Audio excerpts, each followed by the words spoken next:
When I started saying William Ruto is not fit to be president of the Republic of Kenya, that was in 2022. I was in Azimio and I was campaigning for Raila Amolo Odinga.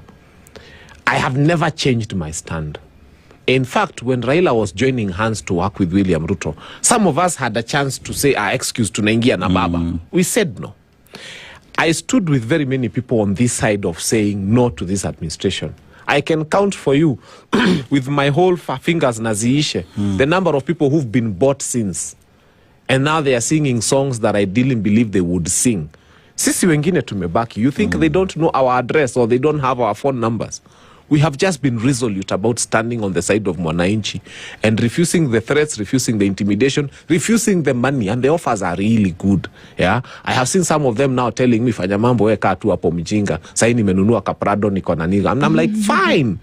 Mimi naweza ishi nyumba ya mabati all my life if I have to. But I'm going to live with my integrity. So it is possible to tell. Just look at the last 5 years and see how many of them have flip-flopped. Unasikia ako huku, ako huku, ako huku. Fanya mambo has been consistent. One narrative, consistent throughout. To the point that Baba, who I supported so much, when he joined William Ruto, I drew the line and said, okay, Baba, sina vita na wewe. Lakini mwenye mumeshikana na yeye, I cannot continue. So we will find such people. Someone has said something which I must respect. One of the persons on the comments has said that 8 million Kenyans had a problem with the candidature of Baba and they had a problem with the candidature of Ruto. So they refused to vote in 2027. So again, I also agree there's a small disconnect somewhere that we need to also offer leaders that are worthy of the votes of people so that the voter turnout is good. Because sometimes Kenyans might look at the candidates who are going to be on the ballot and they are like, why should I even wake up?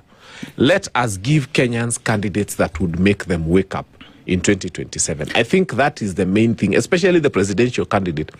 Because those ones now, you saw, they rarely go through a nomination for presidential candidates. Those ones are picked. But for these other seats, it's possible for Mwananchi to actually decide who will be on the ballot, for MP, for senator, for governor, because parties will offer you nominations. But for the presidential candidate, we must make sure that there are men and women worthy of making people wake up at 4 a.m. Yeah. How can you, or what, constitutionally, we've understood that if the people of Kenya are dissatisfied with the way in which things are happening, that then it seems as though the answer or the solution to that is to then express this dissatisfaction when you go to the polls. Because if we look at it, we study elections and we study election results, that Kenyans actually vote in an interesting manner. Kenyans don't necessarily vote in people, they vote out others. So the dissatisfaction that you feel comes and shows very clearly in the vote. Because if it were that you were voting in someone, usually the person that was supposed to come and save, then you would see that person in. But Kenyans have the practice of voting people out. And it seems as though if you brought in the person that you feel would then be able to do this, then perhaps you'd then be able to move. Can that be changed? And how would you see that actually happening? That then don't go to the ballot in anger and say, well, this hasn't worked and this hasn't worked, and I'm going to vote in anybody to come and do the thing. But say, this hasn't worked, and this is the person that I feel is going to then be able to do this. How does that change to flip the script? I want to look at Kenyans in the face, and I want to tell them that the ballot is a repository of hope. The ballot is that one place where you take your dreams, you take your aspirations, you take your hopes, you take those things that you want that are good for tomorrow.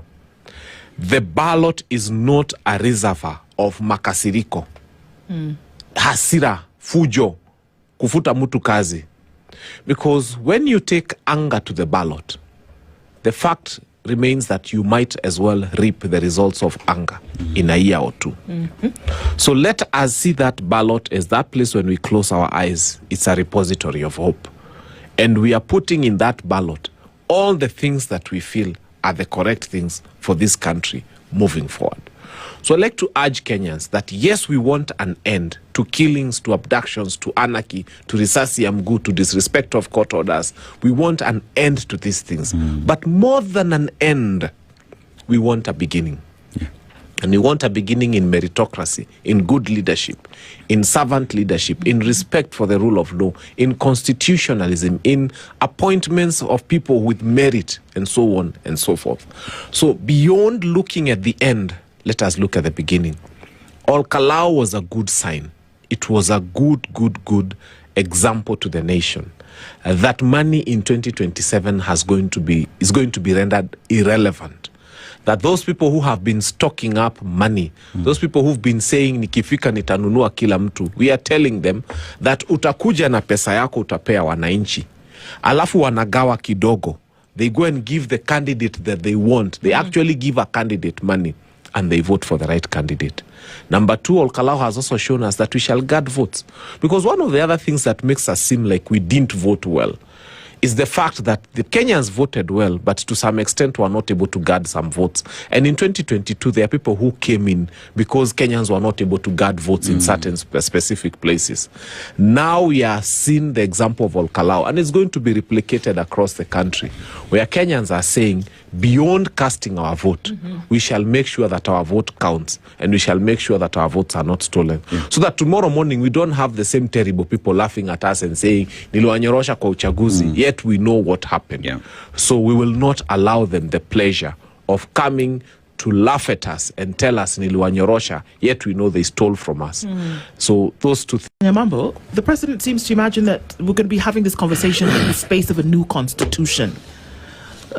Constitution that was promulgated in 2010 is just, about 16 years old now in terms of schedules of implementation of the Constitution. Some of those are yet to be completed. Some of them have not even started. But seems to imagine that the road to 2060 then needs to be paved with the walls of a new Constitution. Kenya does not need a new Constitution. Kenya needs a new president. So William Ruto, if you're uncomfortable with our Constitution, you're the one to go. Sisi tuko 50 million and we are okay with it. You alone, you are the one who is okay with it. So you leave us with our Constitution. I mean, who said he must be president?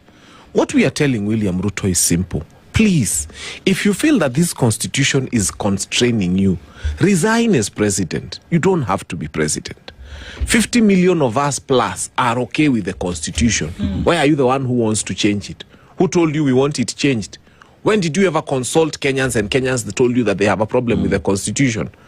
So Kenyans are telling you, Your Excellency William Ruto, kwa heshima na unyenyekevu, kama katiba yetu ambayo uliapishwa nayo imekushinda, please leave us alone. Resign, okay? Go, maybe you can govern another country that can change the Constitution the way it wants. But for us, as far as we are concerned as Kenyans, we are happy with our Constitution. By the way, when you took oath of office in 2022, you swore to protect this Constitution. Yes. Changing it is not protecting it. Coming and saying that you don't have to consult us is not protecting the Constitution. This country belongs to over 50 million Kenyans, and they are happy with the Constitution. The few people who are not happy with it, we have a few islands very close to Mombasa there. We can pick, because we can pick them and put them in that island. They just stay there. Then, so that way there, they are not disturbed by the rest of us who are okay with it. So that you leave the bigger piece of the country to us who are comfortable with this Constitution. So we can create a small island to people who want zero constitutionalism, people who want anarchy. We just